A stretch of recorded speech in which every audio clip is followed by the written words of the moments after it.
that negative voice is going to be there every once in a while, right? I mean, let me give you an example of how that voice in my sports career has always affected me. It's leading up to the big game, the Super Bowl, and you're leading up to the game. There's that negative, voice that's in there every once in a while where you start to doubt some of the things that your capabilities, right? I got to cover, so-and-so in the slot. I don't have any help. I can't get beat in front of, 15 million people. This voice is like a ramp up. And I'm speaking specifically to me. I've had these thoughts, even when I've gotten into the locker room before the game, I'm still having these thoughts. And it's something about walking down the tunnel where it just flips, totally flips. And it becomes basically this narcissistic voice to where I'm the baddest son of a bitch ever. Like, I'm going to shut down the guy. I have extreme confidence. I'm not going to back down. And I'm walking down this tunnel like I'm floating. I'm not even walking anymore. I'm that positive and confident in who I am. And that dynamic that you just described is in part what makes you the incredible player that you are.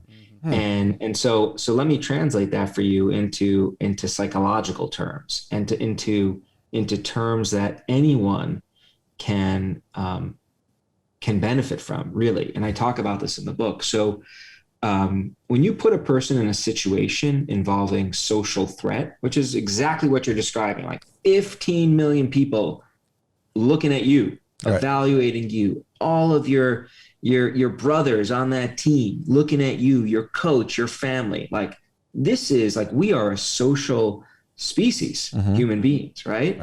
We care about other people and what they think of us. You are in arguably one of the most stressful situations you can imagine.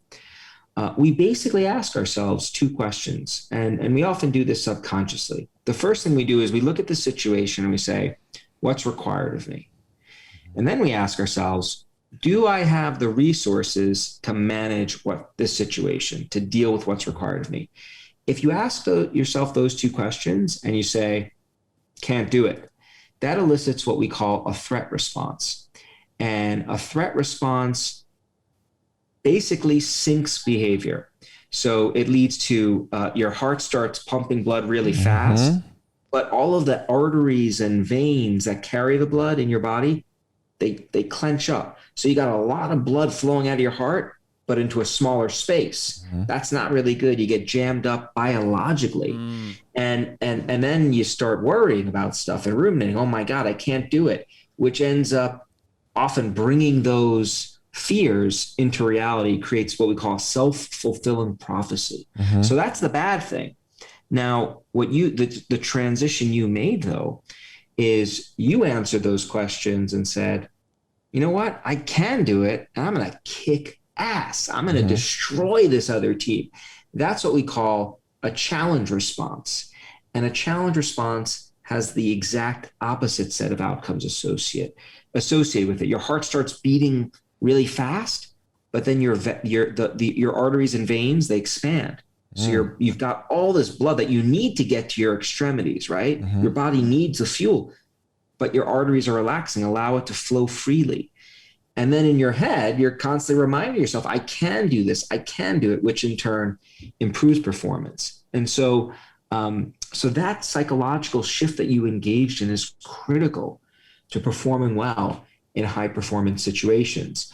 I talk about, there's a tool that people often use and that we've studied in the lab that can actually help people go from one state threat to another. It's something we call distant self-talk. And bear with me for a second because it's going to sound a little odd, but there's science behind it. It's a simple language shift.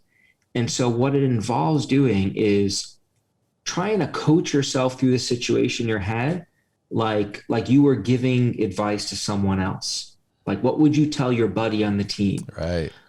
Or what would your coach tell you? Right. What's remarkable, what we've learned is like we are great advisors to other people, right? But we're not always great advisors to ourselves.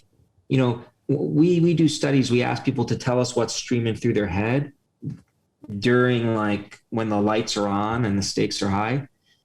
The stuff they tell us, they report saying to themselves, they would never say to another human being. Some of them don't even feel comfortable putting it down on paper because it's so embarrassing, right? The dark thoughts we often have. And this is healthy people. We're not talking about people who have, you know, real full-blown psychiatric problems, just run of the mill. But we would never say those things to our teammates. Our coaches don't say those things to us. And so how do you be your own coach? You use your own name. And the second person pronoun you say, all right, Ethan, man up. Here's what you're going to do in this situation. Wow. Right? You know, this is a tool that we find puts people into this coaching mode in ways that can be really helpful. It's funny you say that. And I don't want to speak for Darren, but we were just talking about this because we were doing our research and we saw, you know, one of the studies that you did about the two groups.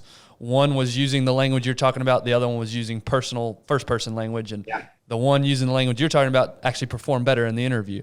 And so Darren and I were sitting here talking about this, and I think, man, I do that all the time. I say I suck or I can do this, and I'm always talking about first person. And Darren said, I say third Darren person all the time. I say my name. And I'm like, where did you learn that? Nobody's ever told me that. No, but it's, you know, and we ended up doing the quiz before we came on. We went to the website and did the quiz. How'd you guys do? I got 7 out of 8. Yeah, I got 6 out of 8. Which I want to talk about the one I missed. But yeah, we got a question about that. But like, it's almost narcissistic in a way. And I've always told myself, don't be that narcissist in public. But when I'm faced with it, it's Darren, it's Woody, it's any name that I can come up with, and I'm talking, I'm using that third person voice, and it's direct at me.